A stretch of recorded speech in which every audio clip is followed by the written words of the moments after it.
Function के आज के इस टॉपिक में हम लोगों को इनटू फंक्शन और ऑनटू फंक्शन के बारे में जानना। शुरू करते हैं हम। क्या है फंक्शन के बिहेवियर? इससे पहले हमने पढ़ा one one and many one. ठीक, उसके बाद हमें जानना पड़ता है फंक्शन के और दो बिहेवियर्स को, जिन्हें हम कहते हैं into function and onto function. Onto function को एक और नाम से जानते हैं सर्जेक्टिव फंक्शन। तो आज का ये टॉपिक है हमारा। इससे पहले हमने बताया अभी आपको कि हमने फंक्शन के दो बिहेवियर और प्रॉपर्टीज को स्टडी किया, one one function and many one function. वो दोनों क्या होते हैं, कैसे होते हैं, किस तरह से उन्हें पहचानते हैं हम लोग, पहचानने का तरीका क्या है, ये चीज हमने जाना होता है। अब नेक्स्ट में इस वीडियो में हम लोग फंक्शन के दो और बिहेवियर और प्रॉपर्टीज को जानेंगे, जो है into function and onto function या सर्जेक्टिव फंक्शन। ठीक, चलिए इसे समझने के लिए हम लोग देखिए यहाँ पर क्या है। हम यहाँ दोनों को एक साथ समझेंगे। क्या करेंगे, पूरे पेज में एक पार्टीशन लाइन ड्रॉ कर लेंगे जो पूरे पेज को दो कॉलम में बांट देगा, और इसमें पहले कॉलम में हम लोग जो भी एग्जाम्पल लेंगे, थ्योरी लेंगे, वो इनटू फंक्शंस के लिए होंगे, और दूसरे कॉलम में जो भी एग्जाम्पल्स और थ्योरी और कंसेप्ट्स होंगे वह ऑन टू फंक्शंस के लिए होंगे। FUNS का मतलब फंक्शंस, फुल फॉर्म इसका आप ध्यान रखेंगे। फंक्शन को इन शॉर्ट हम फन लिखते हैं, तो इसमें कंफ्यूजन नहीं होनी चाहिए। तो into function and onto function, देखा जाए कि दिए गए किसी फंक्शन को हम किस तरह से डिक्लेयर करते हैं कि वह इनटू फंक्शन है या ऑन टू फंक्शन। ठीक है, इसके लिए सबसे पहले हमें फंक्शन के डोमेन और को डोमेन पता होना चाहिए, जो इस तरह से डिफाइन करके दिया जाएगा। इसके बाद फंक्शन का डेफिनेशन यहाँ लिखेगा कि एफ फंक्शन किस रूप में लिया जा रहा है। सिमिलरली यहाँ एफ एक फंक्शन है जो ए से इनपुट लेकर बी में आउटपुट देता है, और इनपुट का आउटपुट देने के लिए जो फॉर्मूला है वो एफ एक्स यहाँ लिखा हुआ रहेगा क्वेश्चन में। ठीक है, याद रखेंगे फंक्शन की पहचान या फंक्शन का बिहेवियर उसके डोमेन और को डोमेन पर डिपेंड करता है, जैसा कि हमने वन वन मेनी वन में देखा। तो यहाँ पर हमें क्या सीखने का मौका मिलेगा इनटू फंक्शन और ऑन टू फंक्शन की पहचान के लिए? देखा जाए उसके लिए हम एरो डायग्राम के थ्रू फंक्शन को रिप्रेजेंट करने जाए। मान लेते हैं कि हमारे पास एक फंक्शन है जो ए सेट से इनपुट ले रहा है, बी सेट में आउटपुट दे रहा है।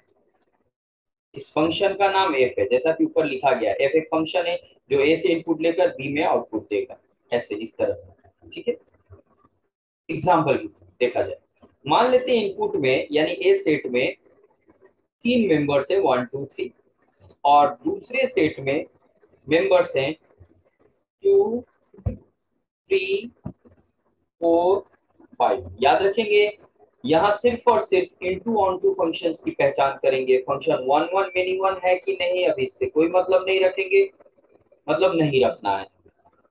सिर्फ देखेंगे कि इनटू ऑन टू है कि नहीं। यहाँ जो अभी एग्जांपल दिखाने जा रहे हैं हम, यह इनटू फंक्शन के लिए है। आप देखें, मान लेते हैं फंक्शन वन इनपुट का आउटपुट 2 दे रहा है, 2 इनपुट का आउटपुट 3 दे रहा है, और 3 इनपुट का आउटपुट 4 दे रहा है। यहाँ 5 एक ऐसा मेंबर है सेट बी में। सेट बी को ध्यान से देखें, 5 जो मेंबर है वह किसी का आउटपुट नहीं है, not an output of, not an output of any member, any member of A. 5 A के किसी भी मेंबर का आउटपुट नहीं है, यानी वो छूट गया। यहाँ 1 का आउटपुट 2 मिल रहा है, 2 का 3 मिल रहा है, 3 का 4 मिल रहा है बस, और 5 किसी का आउटपुट नहीं, छूट गया। तो इस तरह से जो भी फंक्शन होगा ऐसे डेफिनेशन में, जहां कम से कम कोडोमेन में एक मेंबर ऐसा होगा जो किसी का आउटपुट नहीं होगा, ए में के किसी भी मेंबर का आउटपुट नहीं होगा, ऐसे ही फंक्शन को हम लोग इनटू फंक्शन कहते हैं। लेकिन ऐसे शब्दों में बोल देने से काम नहीं चलता, इसका एकदम रिजिड वे होना चाहिए, तौर तरीका होना चाहिए, जिसके थ्रू हम डिक्लेयर कर पाए कि फंक्शन इनटू फंक्शन है। इसके लिए रेंज की मदद लेनी पड़ती है। डोमेन अपना काम करके निकल गया। डोमेन में इनपुट्स होते हैं, इनपुट को प्री इमेज भी कहते हैं। जरा देखिएगा ध्यान से, यह इनपुट बार बार बोल रहे हैं हम लोग, लेकिन टेक्निकल वर्ड में इसे प्री इमेज कहते हैं, प्री इमेज, ठीक। और इसका ये आउटपुट हुआ, इस आउटपुट को टेक्निकल नाम से जानते हैं, वो है इमेज, एफ इमेज, एफ के द्वारा बनाया गया इमेज, प्री इमेज का इमेज हो गया। ओके, तो हम यहाँ बोल रहे हैं कि इनपुट का आउटपुट मिल चुका है।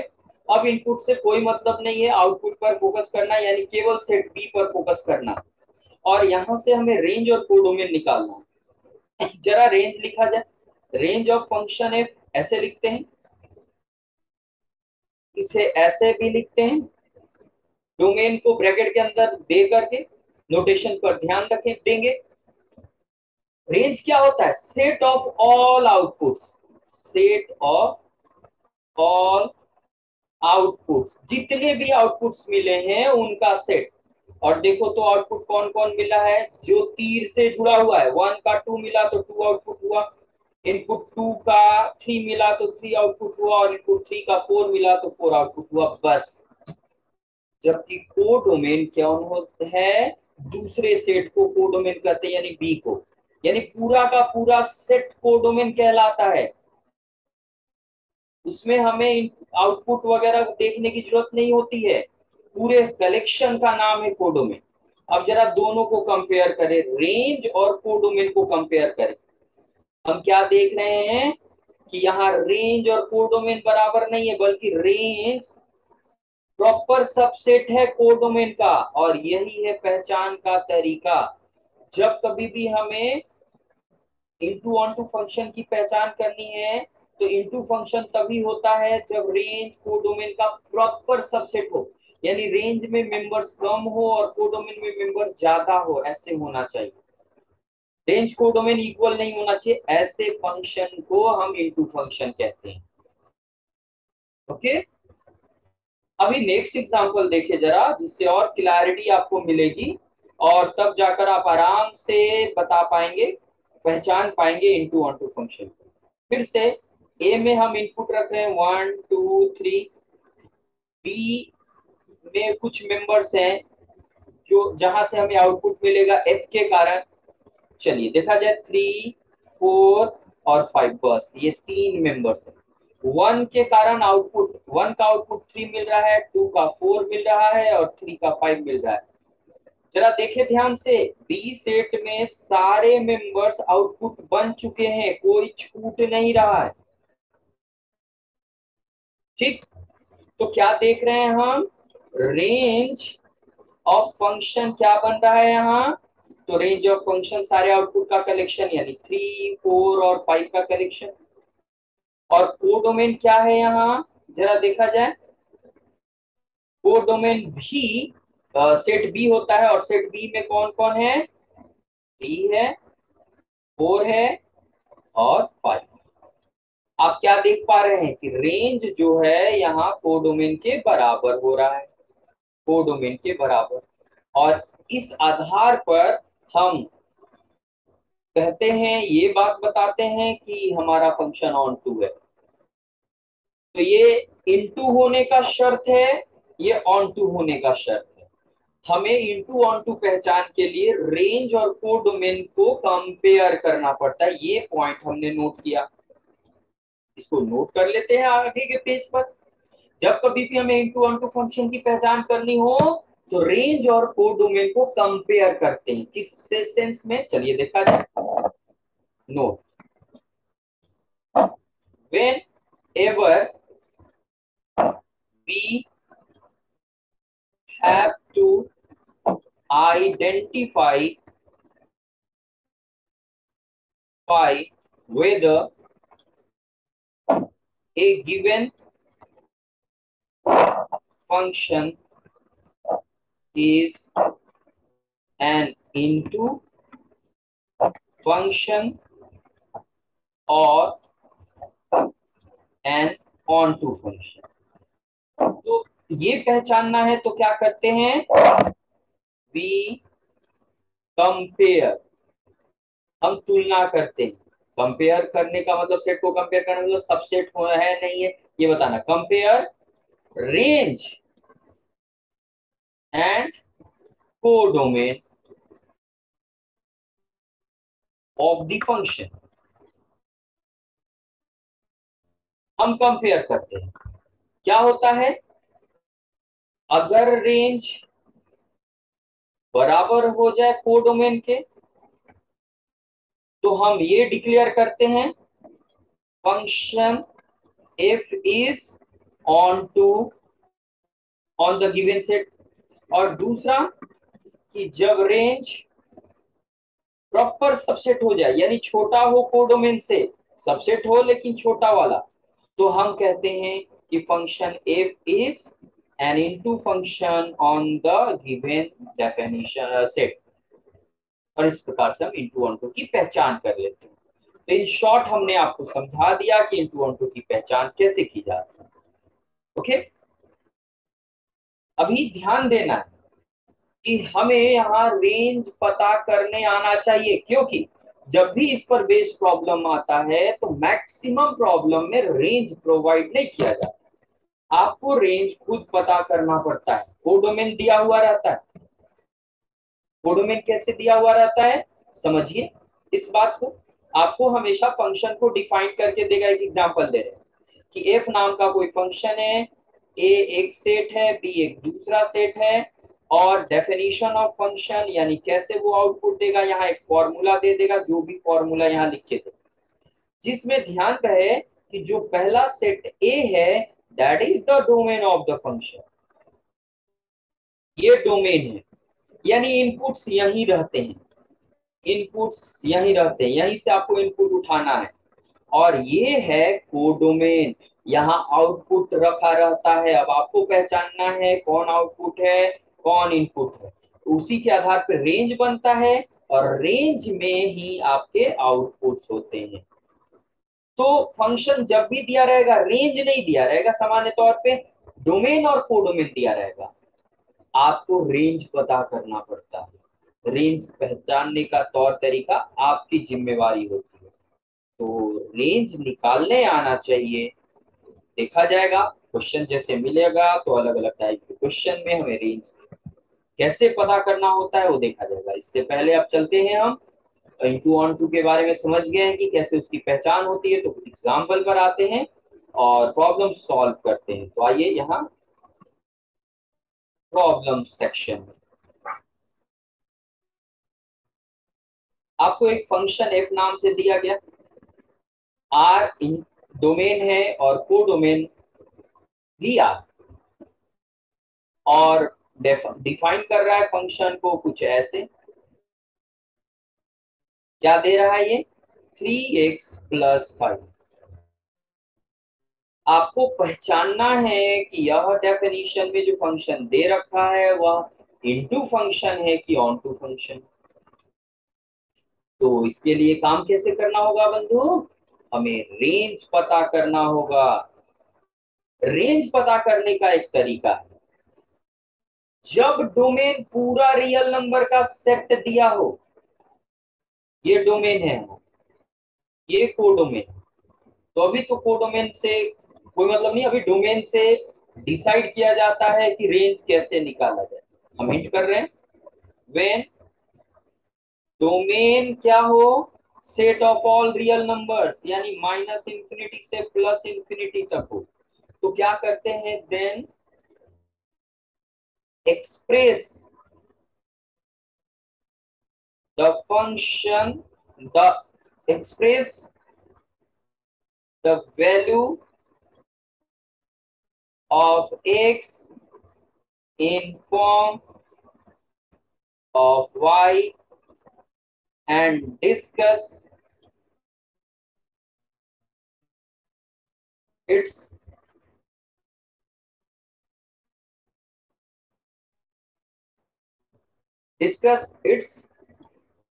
क्या डिफाइंड अनडिफाइंड वैल्यू। मतलब हमें ये देखना होता है कि x कब डिफाइंड होता है, y क्या रखने पर डिफाइंड होगा, क्या रखने पर अनडिफाइंड होगा। डिफाइंड अनडिफाइंड वैल्यू, हमें हमेशा डिफाइंड वैल्यूज लेकर चलना है, अनडिफाइंड जहां अनडिफाइंड मिलेगा छोड़ देना है। चलिए देखा जाए जो हमने कहा उसे कैसे पूरा किया जाता है, ये यहाँ समझ में आए। सबसे पहले करना क्या है, अगर फंक्शन को fx नाम से दिया है तो आप उसे बदल दोगे, आप उसे y मानिए। ये सुविधा के लिए ऐसा करते हैं हम। fx हटाइए, y लिखिए और काम। देन यहाँ पढ़िए क्या लिखे हैं। अभी जो लिखा हुआ है उसके बारे में पहले समझ लीजिए। यहाँ लिखा हुआ है the value of y in form of x, y का वैल्यू x के रूप में है, हमें उल्टा करना, x का वैल्यू y के रूप में निकालना। देन कैसे करेंगे, x निकालना तो 5 को पहले ट्रांसफर करो लेफ्ट साइड में, माइनस में आ जाएगा, प्लस है तो माइनस। फिर 3 को ट्रांसफर करेंगे तो हमें x बराबर मिल जाएगा y divided y minus 5 divided by 3, ये मिला। ये क्या है हमारा, the value of x, left में जो है उसका वैल्यू है इन फॉर्म ऑफ y। अब करना क्या होता है ये बात समझिए, अगर आपको रेंज निकालने आता है तो जरूर ये सारी चीजें समझ में आएंगी। y का वैल्यू रियल नंबर के सेट में ढूंढते हैं, set of real numbers, all real numbers. किस आधार पर ढूंढते हैं कि रियल नंबर में से क्या यहां रखें कि ये हमेशा डिफाइंड हो। याद रखें, डिफाइंड याद रखने के लिए अनडिफाइंड स्ट्रक्चर को याद रखना जरूरी है। हमारे पास कुछ खास अनडिफाइंड स्ट्रक्चर्स हैं, बस याद रखिए इन्हें तो काम हो जाएगा। ये रहे 3 चेहरे, पहले 2 चेहरे में 0 से भाग दिया जा रहा है, हम जानते हैं कि 0 से हम कभी भाग नहीं दे सकते, और इस कारण से ये अनडिफाइंड हो जाएगा। जहां कहीं भी 0 नीचे आए, डिनोमिनेटर में 0 आए किसी के कारण, वो अनडिफाइंड हो जाएगा। तो नीचे 0 कभी नहीं लाना है। हम देखें जरा यहाँ गौर से, तो यहाँ डिनोमिनेटर में 3 है जो कि एक कांस्टेंट है, और कांस्टेंट चीज कभी बदलता नहीं है। y ऊपर है नीचे नहीं है, y ऊपर है तो ऊपर कुछ भी हो जाए, 0 हो मत हो चलेगा। तो हम देख पा रहे हैं कि r रियल नंबर सेट से कोई भी वैल्यू यहाँ रखे जो कि न्यूमरेटर में जाएगा, डिनोमिनेटर में नहीं, इसलिए नीचे कभी 0 होगा नहीं, रूट अंडर नेगेटिव नहीं होगा क्योंकि रूट अंडर है नहीं। तो यहाँ कुछ भी y रख दें, हमारा ये डिफाइंड वैल्यू आएगा, और ये वैल्यू x का है तो x डिफाइंड होगा। तो हम जो लॉजिक बताएं उसी के आधार पर लिखेंगे। क्या लिखेंगे here, x is defined for all y belongs to real number. मतलब यहाँ हर एक रियल नंबर को रख कर चेक नहीं किया जा सकता, सुनिएगा ध्यान से। हमें पता है रियल नंबर्स कितने हैं, अनंत, और सारे वैल्यू को यहाँ रख कर बारी बारी से चेक करें कि ये कब डिफाइंड है कब अनडिफाइंड, ये संभव नहीं है। तो फिर हमारा लॉजिकल एबिलिटी, हमारा इंस्टिंक्ट जो है, हमारा जो अंतः ज्ञान है, जो हमारी समझदारी है, जो कंसेप्ट है, जो थ्योरी है, जो आइडियाज हैं, वो हमारी मदद करते हैं इस बात को डिस्कस करने में कि ये कब डिफाइंड और कब अनडिफाइंड होगा। तो ऐसे स्ट्रक्चर अनडिफाइंड तभी होते हैं जब नीचे 0 हो या रूट के अंदर नेगेटिव हो, जो कि तीनों में से कोई यहाँ हो नहीं सकता, क्योंकि नीचे जीरो बनने लायक है नहीं, क्योंकि नीचे तीन है कांस्टेंट जो बदलेगा नहीं। वाई नीचे रहेगा, वेरिएबल नीचे रहेगा, तभी उसके जीरो बनने का चांस होता है, और वाई नीचे है नहीं ऊपर है, तो कोई भी रियल नंबर रखेंगे ये डिफाइंड होगा, और इस तरह से एक्स डिफाइंड हो जाएगा। तो वाई का वैल्यू जिस सेट से बिलोंग करता है that is called the range. So range of function मिला हमें the set of all real number. और जरा कोडोमेन देख ले यहाँ, क्या पता चला दोनों को कंपेयर करने पर कि यह रेंज कोडोमेन के बराबर हो रहा है सीधे सीधे। हेंस हम कह सकते हैं कि द फंक्शन एफ इज, क्या है, रेंज कोडोमेन बराबर हो जाए तो ऑन टू, बराबर होने पर onto, F is an onto या surjective function on the domain of real set of real numbers, domain set of all real numbers। और इस प्रकार से हम इंटू ऑन टू की पहचान करते हैं। अगला एग्जाम्पल देखिए, जहां फिर से कुछ चीजों को सीखने का मौका मिलेगा। चलो देखा जाए नेक्स्ट एग्जाम्पल, जो इनटू फंक्शन के लिए होगा। एफ एक फंक्शन है, रियल नंबर से इनपुट लेकर रियल नंबर में आउटपुट दे रहा है, और यहाँ इनपुट आउटपुट देने के लिए जो फंक्शन हम दे रहे हैं आपको वो है एक्स स्क्वायर। अलग अलग जगहों पर रेंज को डिस्कस करने का तरीका बदलता है यहाँ पर, इसलिए आपको बहुत प्रैक्टिस की जरूरत होती है, बहुत सारे तरीके सीखने पड़ते हैं, लेकिन कुछ कॉमन तरीका है आपके लेवल के लिए अभी काफी है। बाकी रेंज और डोमेन निकालने के वीडियो में आप पूरा डिटेल में इन चीजों को देखेंगे। फिलहाल में यहाँ हमने क्या कहा, सबसे पहले आप फंक्शन को y नाम से पुकारिए, इसका नाम बदलिए एफ एक्स नाम से, एफ ऑफ एक्स नाम से बदलकर y नाम दीजिए। और एक्स स्क्वायर, सुनिए भैया, एक्स स्क्वायर कभी भी अकेले मिले कहीं तो इससे जुड़ा हुआ एक बड़ा ही खास स्टेटमेंट है, इसे हमेशा याद रखिए, बड़ी मदद करता है। ये क्या है, एक्स, एक्स है डोमेन से आने वाला नंबर, यहां से एक्स आएगा तो एक्स रियल नंबर हुआ, और रियल नंबर का स्क्वायर हमेशा पॉजिटिव और जीरो होता है, चाहे कोई भी रियल नंबर का स्क्वायर कर दो, for all X belongs to R. ये स्टेटमेंट बहुत इंपॉर्टेंट है, ये आपकी मदद करता है। तो जरा ध्यान से देखें, ये स्टेटमेंट डायरेक्टली कहीं क्वेश्चन में यूज कर सकते हैं, हम यूज कर रहे हैं यहाँ देखिए, y का वैल्यू एक्स स्क्वायर के बराबर है, तो सिंस एक्स स्क्वायर जो है हमेशा जीरो या उससे बड़ा होगा फॉर ऑल एक्स, ये ए का उल्टा, इसको फॉर एवरी या फॉर ऑल पढ़ते हैं, यानी हर एक मेंबर के लिए ये सिंबल यूज होता है। For all X belongs to the set of real number, याद रखेंगे हमारा एक्स हमेशा डोमेन से लेना, जो भी डोमेन यहाँ देगा वही यहाँ लिखा जाएगा, ये होता है डोमेन, इसे भूलना नहीं है। तो हम देख पा रहे हैं कि एक्स का स्क्वायर हमेशा जीरो या उससे बड़ा होगा, चाहे कोई भी रियल नंबर रख दे, और एक्स स्क्वायर का वैल्यू वाई के बराबर है। सो हम लिख सकते हैं